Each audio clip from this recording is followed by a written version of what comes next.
What have you been monitoring, and what's going on with Texas as it relates to these hostile threats? The topic of that first hearing that we discussed was about land, the acquisition of land by hostile foreign orgs, let's just say the CCP, but there are others as well. And so we spoke about land, the importance of preventing adversaries from accessing land in all sorts of ways.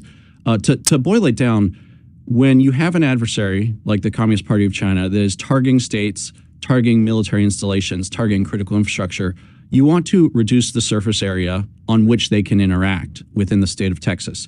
So you do that by saying they can't own land here, they can't own property within certain distances of certain assets.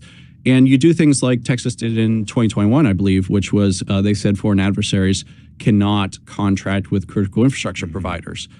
Texas did that, and Texas is looking at the land issue because of one specific really shocking case of a retired general from the People's Liberation Army acquiring 130, 140,000 acres near Laughlin Air Force Base near the border with Mexico.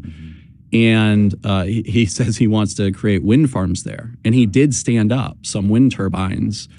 Texas, I think, rightly recognized this as the threat it was. We can't have generals from an adversary military plugging into the energy grid in Texas.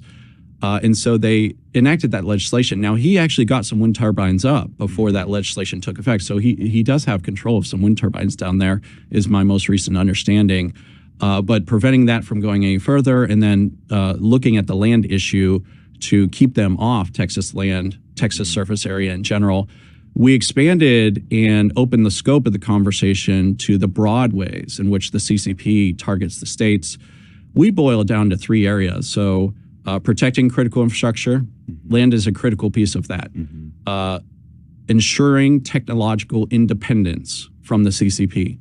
We don't want to be using their telecom equipment, their laser sensors, their connected vehicles, as we've seen recent federal action.